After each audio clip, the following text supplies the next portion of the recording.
Henry Martinez yawned as he made his rounds through the quiet halls of the Pine Ridge Observatory.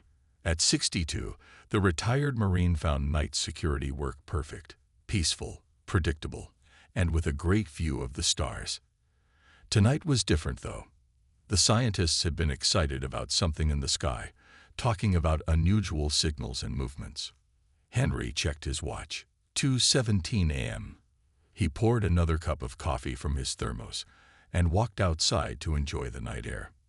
The observatory sat on a remote hillside in Colorado, far from city lights. The stars looked especially bright tonight. Then he saw it, a shimmer in the air, like heat rising from asphalt. The shimmer grew, twisted, and suddenly there was a craft hovering 20 feet above the ground. It wasn't large, maybe the size of a delivery van, with no visible engines. It glowed faintly blue around the edges. Henry's hand moved to his radio, but he paused. 30 years of military training told him to stay calm and assess the situation. The craft settled gently on the ground, and a section of its side dissolved away. A figure stepped out. Henry blinked several times, trying to make sense of what he saw. The being stood about 5 feet tall with 12 tentacles where arms would be on a human. Its skin was pale green with patches of what looked like metal embedded in it. It wore something like formal robes with symbols that changed and moved across the fabric. "Hello there," Henry said, speaking clearly and keeping his hands visible. "Welcome to Earth. My name is Henry." The being made a high-pitched whistling sound. 3 of its tentacles raised up, revealing what Henry immediately recognized as weapons. Not guns exactly, but definitely weapons. "No need for those," Henry said calmly. "I'm just here to say hello." He slowly extended his hand for a handshake, the most universal greeting he could think of. The alien's large, multi-pupilled eyes widened. It backed up rapidly, all 12 tentacles now waving in what seemed like panic. It made more whistling sounds, higher and faster than before. One of its weapons discharged, sending a bolt of energy into the ground near Henry's feet. "Whoa, easy there, buddy," Henry said, stepping back with his hands raised. No harm intended. By now, lights were coming on in the observatory. Lisa Kennedy, the lead astronomer, rushed outside still wearing pajamas under her lab coat. "Oh my God," she whispered, seeing the alien. First contact. The alien was now pressing something on its wrist, projecting holographic symbols into the air. It seemed to be sending a message. Lisa stepped forward slowly. "We should establish communication protocols. I've studied theoretical alien linguistics. Let me try." But the alien wasn't interested. It backed into its craft, still making alarm sounds. The opening sealed shut, and within seconds, the craft shot straight up into the night sky, vanishing among the stars. "Well," Henry said after a long pause, "that could have gone better." By morning, security camera footage of the encounter had leaked online. People around the world watched the alien's dramatic reaction to a simple handshake. Rather than fear, most comments expressed amusement. "Dude got spooked by a handshake, lol." "Alien. Comes to Earth. Also alien. Freaks out when we say hi." That's not how I imagined first contact would go. What humans didn't know was that Cathar, emissary of the Galactic Council, was sending an urgent message back to his superiors. The message contained warnings about the dangerous, unpredictable species called humans. Especially concerning was their apparent lack of fear and their strange greeting ritual that Cathar interpreted as an attempt to grab his weapons. 3 days later, the Council convened an emergency session. The humans, with their rapid technological advancement and apparent aggression, were deemed a potential threat to galactic peace.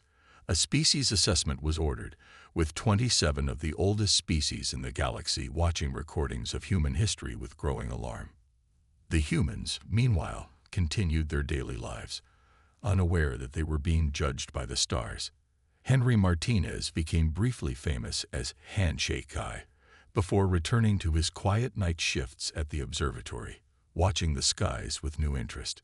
Little did he know that the stars were now watching back, and they weren't happy with what they saw. 2 weeks after the first contact at Pine Ridge Observatory, televisions, phones, and computers across Earth suddenly switched to the same broadcast.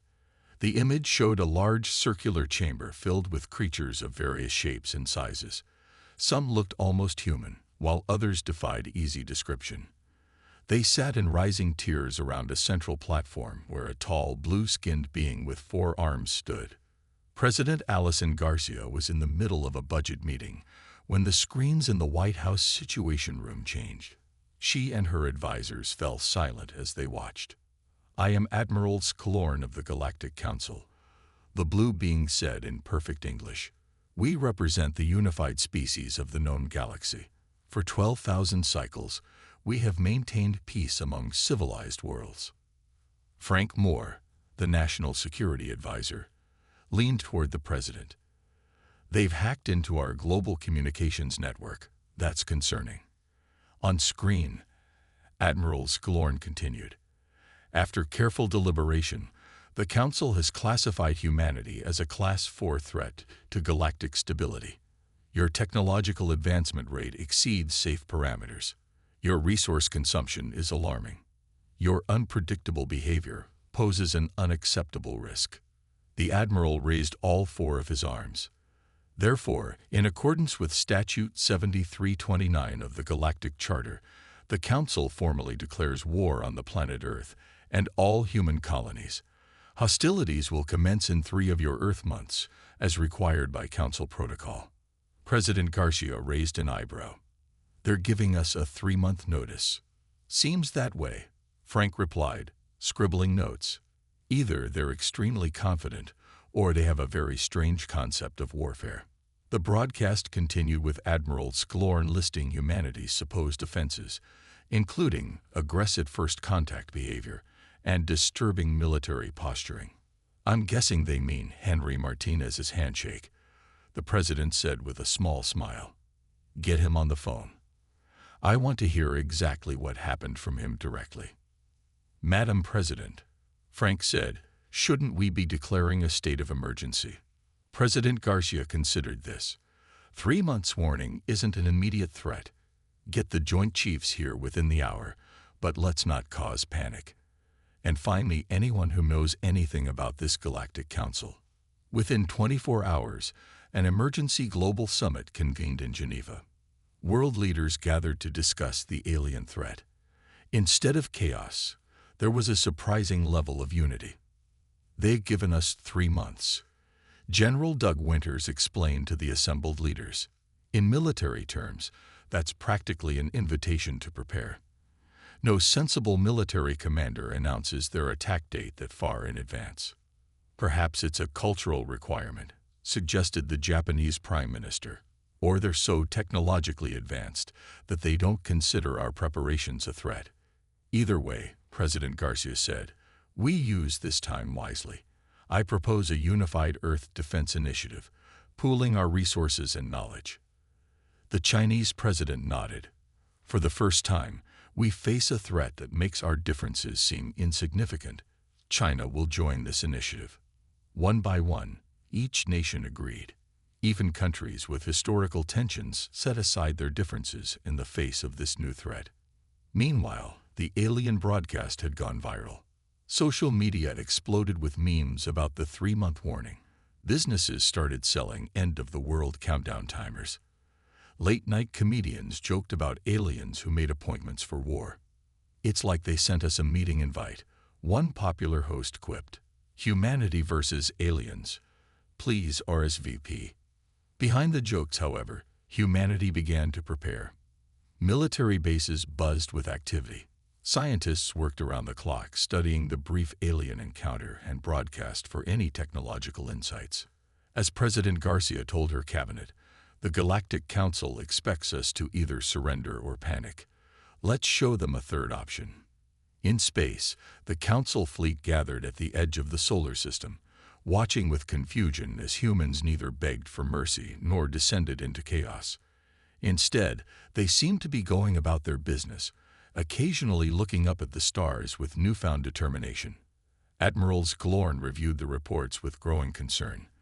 This was not how threatened species typically responded. 1 month after the war declaration, a small alien scout ship crashed in the Nevada desert. The military quickly secured the area, and the ship was transported to a research facility outside of Seattle.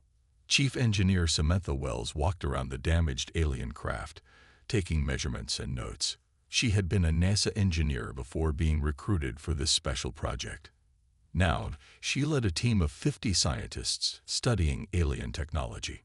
The power source is still active, she told the group of military officers watching her work. It's like nothing we've seen before, but the principles are understandable. They're not using magic, just advanced physics. She pointed to what appeared to be weapons mounted on the ship's exterior. These are interesting. They look intimidating, but they're actually quite inefficient. Captain Eric Johnson stepped forward. He had spent the last week testing captured alien weapons. Same with their handheld devices. They're designed to scare, not to kill. It's like they want to look dangerous without actually causing much harm. General Winters nodded. What are you saying? I'm saying, Samantha replied, that these aliens haven't fought a real war in a very long time. Maybe thousands of years. Their technology is advanced, but their weapons are more ceremonial than practical. Meanwhile, on Mars, Director Paul Harrison received an urgent message from his mining team. The small human colony had been established 5 years earlier to extract valuable minerals. You need to see this, sir, said the lead miner, holding up a strange blue crystal. We found a huge deposit in the northern ridge. It's not on any of our charts. Paul examined the crystal. It glowed faintly when he touched it. Run a full analysis, and send samples back to Earth immediately. 2 days later, scientists confirmed what made the crystal special. It was the same material seen in the alien ship's power systems. Humans had accidentally been mining a substance the aliens considered valuable, perhaps even sacred. At the United Nations, Natalie Wright worked tirelessly to establish communication with individual alien species rather than just the Council as a whole. As Earth's top diplomat for extraterrestrial affairs, the position created just 3 weeks earlier, she had a theory. The Council isn't a single entity, she explained to her team. It's made up of different species, and they might not all agree about this war. Her persistence paid off when a representative from a smaller council species secretly responded to her messages. The alien, calling itself Urktal, confirmed her suspicions. Many junior council species disagree with war declaration. The alien's message stated, humans interesting, not threatening. Old council species fear change, fear losing control. Natalie immediately forwarded this information to President Garcia. This could be the diplomatic opening Earth needed. While politicians and scientists worked, ordinary people adapted to the new reality in surprising ways. Instead of panic, a wave of innovation swept across the planet. Schools held competitions to design alien-proof shelters. Engineers created apps to track alien sightings. Farmers developed methods to hide food supplies. In Oregon, a group of college students figured out how to jam the aliens' communication signals using modified cell phones. In Brazil, a team of doctors studied alien biology to identify potential weaknesses. In Kenya, wildlife rangers adapted their tracking techniques to monitor alien movements. The council observers watching Earth were baffled. According to their historical records, threatened planets typically responded in one of 2 ways: immediate surrender or destructive panic. Humans were doing neither. Instead, humanity was treating the alien threat like a problem to be solved. They studied, adapted, and prepared, all while maintaining their daily lives. Children still went to school. Farmers still planted crops. Scientists still conducted research, much of it now focused on alien technology. Admiral Glorn received increasingly concerned reports from his intelligence officers. The humans were not behaving according to any known threat response pattern. And most disturbingly, they seemed to be learning too much, too quickly about Council technology. With 2 months remaining before the official start of hostilities, The advantage that should have been growing for the Council was instead steadily shrinking. The day of war arrived exactly 3 months after the declaration, just as the Council had promised. The sun rose on an Earth that looked surprisingly normal. People went to work. Children attended school. Life continued, though with an eye toward the sky. In orbit, the Council's massive fleet appeared suddenly, hundreds of ships blinking into existence around Earth.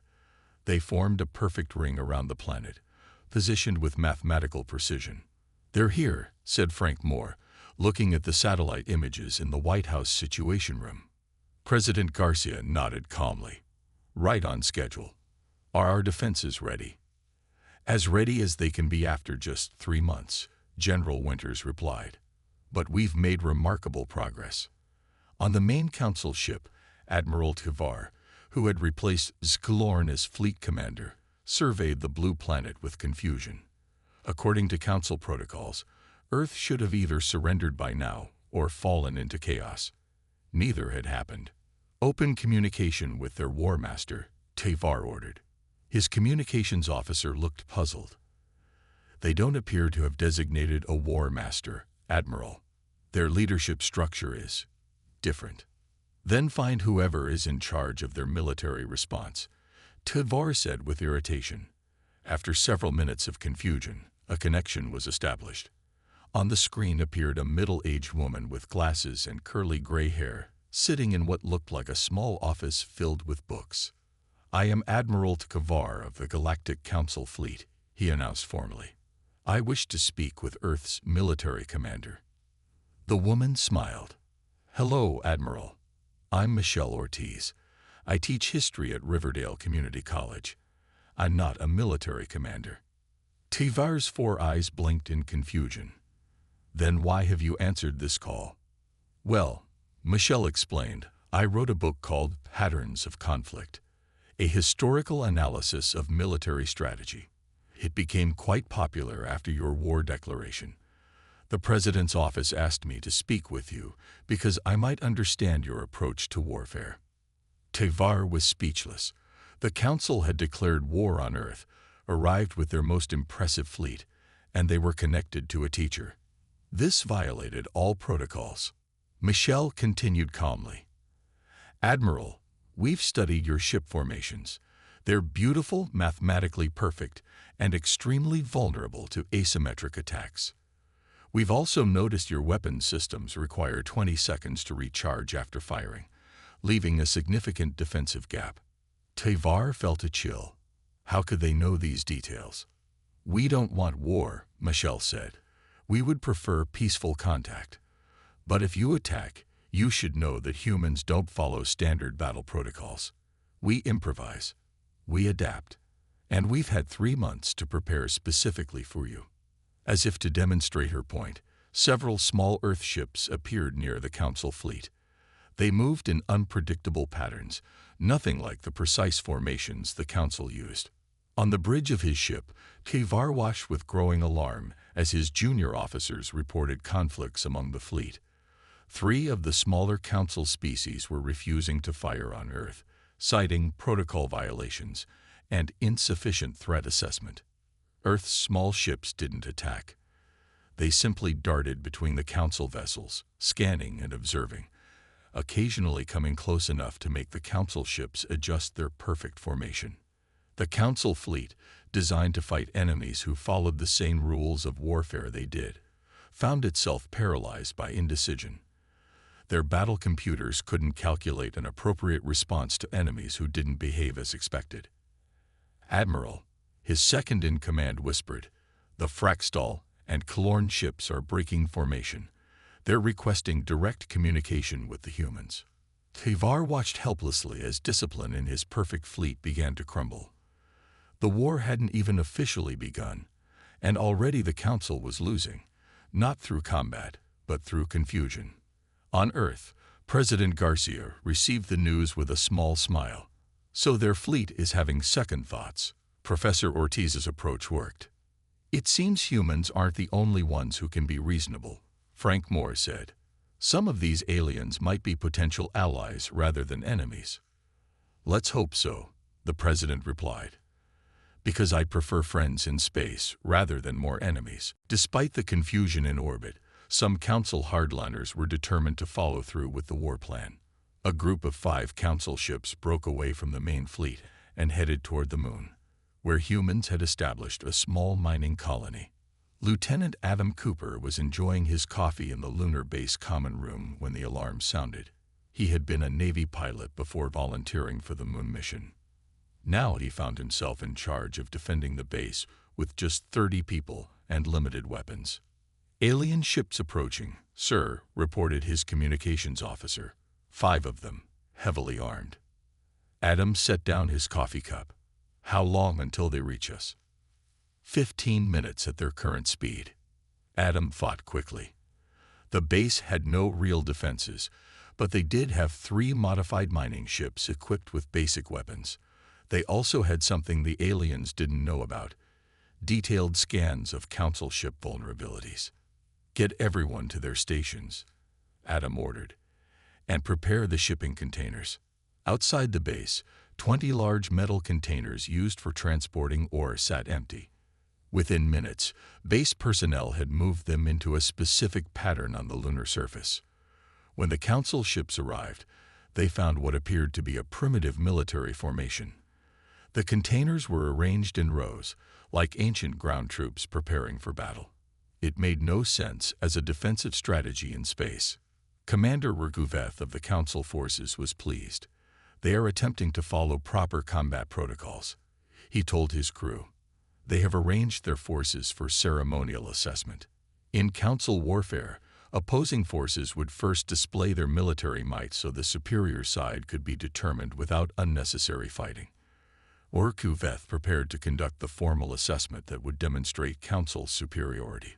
But as his ship moved into position, Adam launched the base's 3 mining vessels from hidden locations behind lunar ridges. The small, ugly ships moved in ways no Council vessel would, darting erratically and ignoring all proper formations.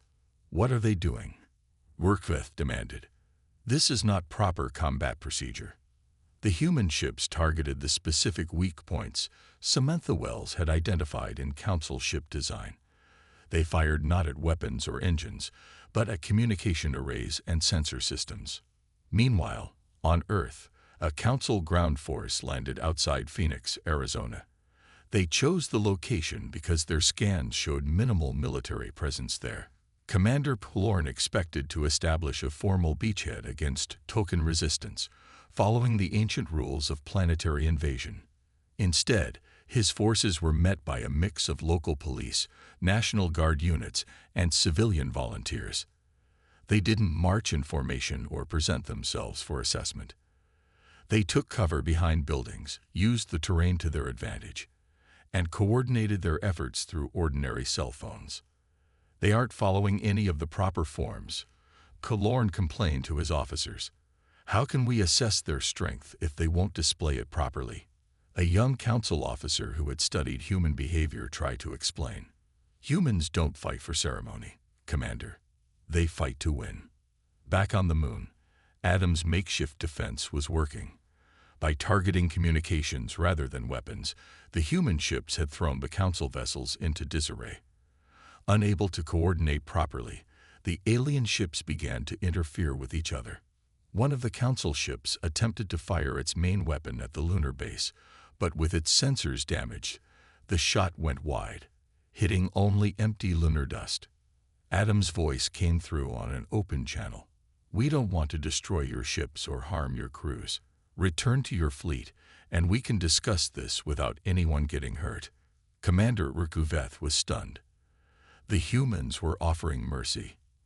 After winning an advantage, this violated every principle of Council warfare, where the superior force was expected to demand submission or resources from the inferior one. "They make no sense," he told his second-in-command. "They fight without proper form, yet offer peace when they have advantage." As confusion spread through the Council forces, more ships began breaking away from the main fleet. Some wanted to continue the fight properly. Others were becoming curious about these strange humans who approached war so differently. Admiral Tkivar watched his once unified fleet fracturing before any real battle had begun. The humans hadn't just prepared defenses, they had somehow broken the Council's unity without firing a single shot. With the Council fleet in disarray, their leadership decided to try a diplomatic approach. A small ship carrying Council diplomat Skinur landed at the United Nations headquarters in New York. Security was tight, but Earth's leaders had agreed to the meeting. Skinur was tall and thin with pale purple skin and 6 arms. He wore formal robes covered in moving symbols that indicated his high rank in Council hierarchy. 2 junior diplomats accompanied him, looking nervous as they entered the UN building. UN Secretary Kate Daniels greeted the aliens in the conference room. She was a calm, practical woman who had worked in international diplomacy for 20 years. "Welcome to Earth," she said with a polite smile. "The Security Council will be ready to meet with you shortly. Would you like some refreshments while you wait?" Skinur looked confused by this ordinary courtesy during what was supposed to be a tense war negotiation. "Refreshments? We are here to discuss terms of your surrender." "Of course," Kate said, still smiling. "But the meeting won't start for another 15 minutes. We have coffee, tea, water, or juice if you prefer." The aliens exchanged glances. In Council culture, offering food or drink was a sign of peaceful intentions. Perhaps this was a hopeful sign. "I will try this. Coffee," Skinur said hesitantly. Kate poured him a cup and added sugar and cream when he requested it after watching her prepare her own. The alien diplomat sipped cautiously, then his large eyes widened. "This is unusual," he said. Then he took another sip, but not unpleasant. What no one knew was that caffeine had a unique effect on his species. It temporarily enhanced their natural telepathic abilities they normally kept carefully controlled. As the coffee took effect, Skinur suddenly found himself sensing the emotions of the humans around him with startling clarity. Instead of the fear or anger he expected, he detected curiosity, determination, and something else. A strange excitement about meeting new life forms, even potentially hostile ones. "You're not afraid of us," he blurted out, setting down his cup with trembling hands. Kate looked surprised. "Should we be?" "We declared war on you," Skinur said. "The Council has conquered 83 planets in its history. And how many of those conquests involved actual fighting?" Kate asked quietly. Skinur hesitated. The truth was, most planets surrendered immediately. The few that resisted usually collapsed into internal panic and chaos. Actual warfare had been rare for thousands of years. As the coffee continued affecting him, more human emotions flowed into his mind. He sensed their complex feelings about the situation. Concern, yes, but also determination, unity, and a strange emotion he couldn't quite identify. "You're enjoying this," he said, amazed. "Not the threat of violence, but the challenge, the problem-solving." Kate smiled. "Humans have always been at our best when facing difficult situations. We don't want war, but we're not afraid to defend ourselves." The other aliens were now looking at Skinur with concern. One whispered, "Are you well, Eminent One?" Skinur ignored them, focused on the strange insights flooding his mind. "Your species views conflict differently than any we've encountered. You see it as a problem to solve rather than a disaster to avoid at all costs." Before Kate could respond, the doors opened and UN Security Council members entered. Skinur shakily stood up, still reeling from his coffee-enhanced insights. News of this strange meeting spread quickly through the Council fleet. The official report stated only that diplomatic discussions had begun, but rumors told a different story. Skinur had returned to his ship deeply shaken, refusing to speak about what happened except to say, "They are not like other species." Admiral Tkivar faced growing pressure from Council members. Some wanted to escalate the conflict, while others urged caution and further study of human behavior. The unified front the Council had presented at the beginning was now fractured. On the Council homeworld, Ancient species who had governed galactic policy for millennia watched recordings of human responses with growing alarm. Humans didn't fit any known pattern. They couldn't be easily controlled or predicted. And there was something even more disturbing. Several younger council species were beginning to ask why they couldn't be more like humans. 2 weeks after the coffee incident, Earth presented the Galactic Council with a surprise: a comprehensive peace proposal. Instead of continuing the limited skirmishes or preparing for full-scale war, humanity took a different approach. Dr. Ryan Phillips stood before a group of council representatives on a neutral space station between Earth and Mars. He was a professor of game theory who had spent his career studying conflict resolution. The aliens watched him with a mixture of curiosity and suspicion. "After studying council records and observing your approach to warfare, we've come to understand something fundamental," Ryan explained, pointing to charts displayed on a screen behind him. "Your entire concept of war is based on resource allocation, not actual combat." The council representatives shifted uncomfortably. This human had identified a truth they rarely acknowledged openly. "For thousands of years, you've used the threat of war to maintain order. But actual fighting is rare because it's inefficient.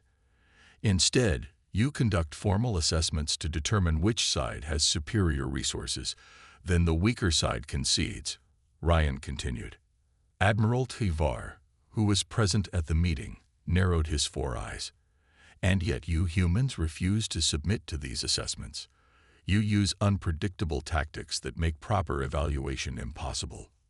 Ryan smiled. "Because we value something different. You see weakness as a reason to surrender. We see it as a challenge to overcome. Both approaches have their merits." Then Ryan revealed Earth's proposal. Humanity would join the Galactic Council, but under special terms that acknowledged human uniqueness. Earth would serve as an innovation hub for the galaxy, sharing human creativity and problem-solving in exchange for advanced technology and protection. "We don't want war," Ryan said simply. "We want partnership, but it must be as equals, not as a conquered species." The council representatives were taken aback. No species had ever proposed joining on their own terms before. While the formal negotiations continued, something unexpected was happening throughout the council fleet. Junior species who had long been at the bottom of the council hierarchy began secretly contacting Earth diplomats.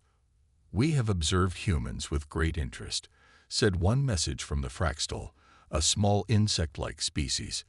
"Your independence inspires us. For centuries, we have followed council rules without question." Similar messages came from a dozen other species. Many admitted they had chafed under this strict, hierarchical council structure, but had never dared to challenge it. Not all council members were pleased with these developments. A faction led by the hardliner, Kalar, decided to force the issue. His group of 20 warships broke away from the main fleet and launched a direct attack on Earth's major cities. "The humans must be shown their place," Kalar declared to his loyal followers. "Their defiance threatens the very foundation of council authority." But as his ships entered Earth's atmosphere, they met not only human defenses, but also vessels from other council species who had decided to protect Earth.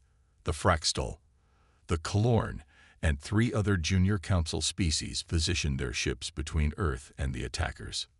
"This action violates council protocol," announced the captain of a Kalorn vessel.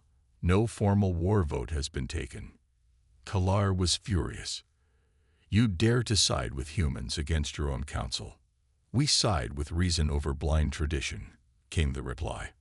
The attempted attack dissolved into confusion. Several of Kalar's own ships refused to fire when they realized other council vessels were protecting Earth. His carefully planned strike fell apart without a single shot being fired. On Earth, President Garcia watched the satellite feeds of alien ships defending her planet. "It seems we've made some friends out there," she said to her advisors. Frank Moore nodded. "More than friends. Allies who see us as a catalyst for change." The news spread quickly around the world. Aliens were defending Earth against other aliens. Humanity had somehow managed to split the Galactic Council and find allies among the stars. For the first time since the war declaration, people began to believe that the crisis might end not just with survival, but with humanity taking its place among the galactic community on its own terms. 6 months after the Galactic Council's war declaration, a historic ceremony took place on neutral ground, a space station orbiting Jupiter. Representatives from Earth and all 27 Council species gathered for what many were calling a new beginning. The massive Council ship arrived first, its sleek design now familiar to humans who had spent months studying alien technology.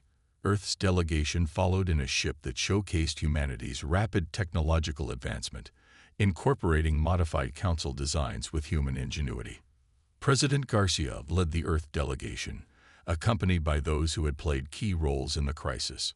Professor Michelle Ortiz, Dr. Ryan Phillips, Engineer Samantha Wells, and, at the President's specific request, Henry Martinez, the security guard whose handshake had started it all. "Never thought my bad manners would lead to this," Henry whispered as they entered the Grand Council chamber. The chamber was arranged in a perfect circle, with seats for all species.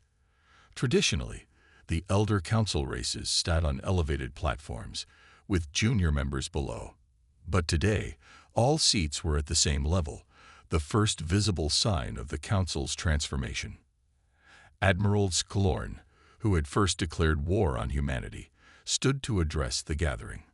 His formal robes seemed less elaborate than before, another subtle change. For 12,000 cycles, the Galactic Council has maintained peace through hierarchy and tradition, he began. We declared war on humanity because they did not fit our established patterns. We now recognize this as our mistake, not theirs. Murmurs spread through the chamber as he continued.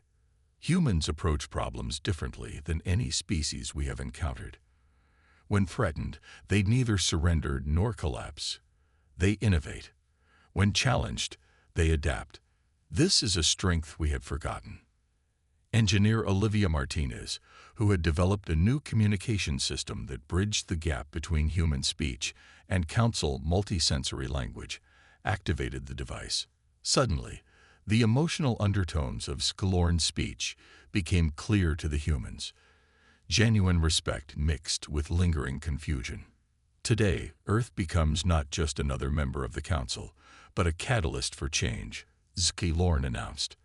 The rigid hierarchy that has defined us will evolve.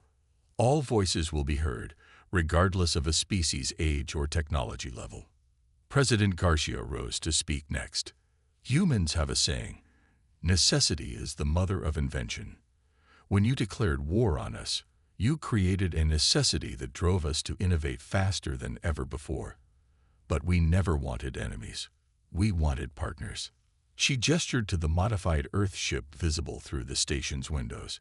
In just 6 months, we've incorporated your technology into our own designs, making improvements you hadn't considered.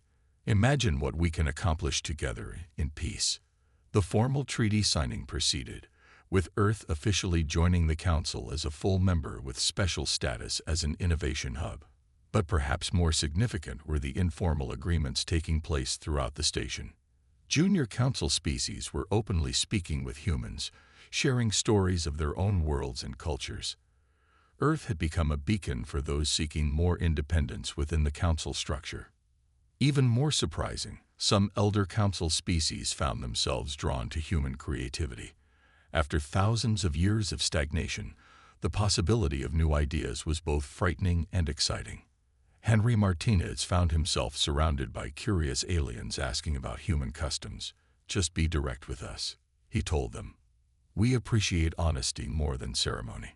As the gathering concluded, Admiral Sk'Lorn approached President Garcia privately. "I must confess something," he said. "Declaring war on humanity was not our intention when we first detected your planet. It was a miscommunication that spiraled into crisis." President Garcia smiled.